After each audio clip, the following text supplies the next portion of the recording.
Causos Espíritas. Olá, vamos para mais um Caos Espírita, né?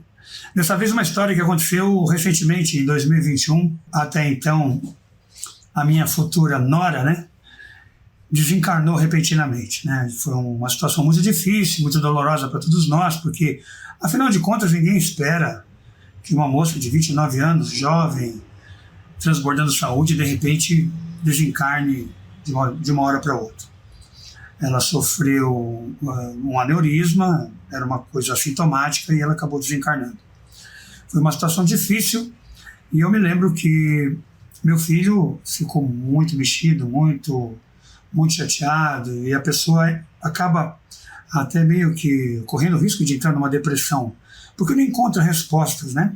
E embora eu, desde novinho, já frequento centro espírita, minha formação toda se deu dentro do espiritismo, e embora ele, desde pequeno, já acostumado com essas ideias nossas dentro do mundo espírita, mesmo assim, ele nunca foi uma pessoa que seguiu muito, gostava, entendia, conversava, mas sempre foi muito difícil, porque afinal de contas o dia a dia, os estudos e tudo mais, acaba fazendo com que as pessoas não fiquem pensando muito nisso, né?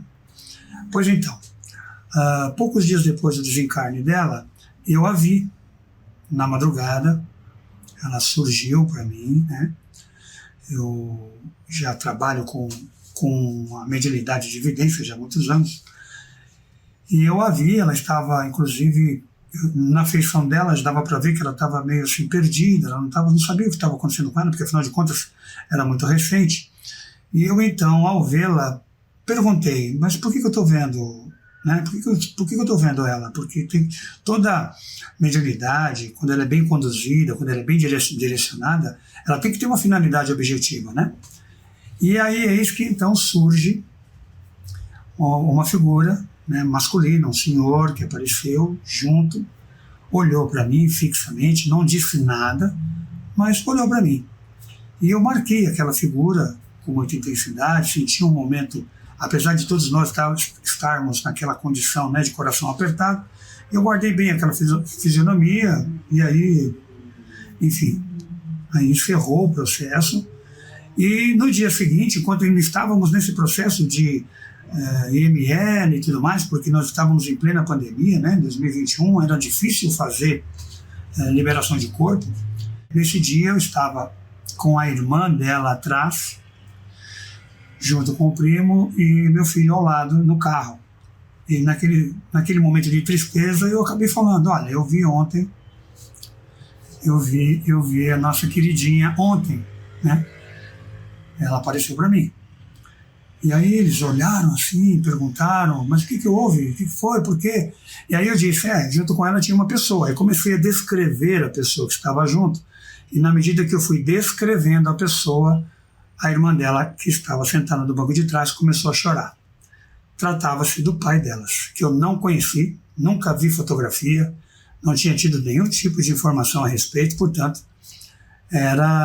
e eles sabiam disso também, então foi um momento irrefutável de que se tratava de uma evidência real. E aí, naquele momento, foi um momento de virada, porque a partir dali, todos, incluindo a irmã, a família, a mãe, que estava inconsolável, e meu filho também, que a partir desse dia se conectou com o espiritual, começou a estudar, começou a se entregar mais por essa matéria. E hoje meu filho, que já é médico, é psicólogo, estuda, faz pós-graduação e é um profissional totalmente dedicado a ver a doença dentro desses aspectos físico, mental e espiritual. Somos muito parceiros, isso aproximou muito a gente já era próximo, mas isso aproximou muito a gente. E finalizando, meses depois, quando eu estava no aeroporto indo viajar com ele, aqui para uma cidade do interior do Brasil, eu no aeroporto de Guarulhos, conversando com ele, de manhã, eu vi de novo a minha amada, a minha queridinha, aquela que eu sempre considerei como filho, considero até hoje. ela surgiu de novo, dessa vez sorrindo, olhando para mim e se dizendo feliz por estar ali, por estar junto com meu filho ali. E nesse exato momento, não conversando com ele, quando eu a vi, ele me disse: sabe que eu sonhei com a minha namorada essa noite? Sonhei com ela essa noite. Então, são coisas que a espiritualidade nos dá a oportunidade de mostrar não só a presença dessa vida após a morte, como também de despertar essa consciência nas pessoas. É um caos que começou triste, mas que depois nos deu um alívio da dor, como a doutrina espírita sempre faz com a gente. Esse é o meu caso da semana. Espero que gostem. Até mais. Tchau.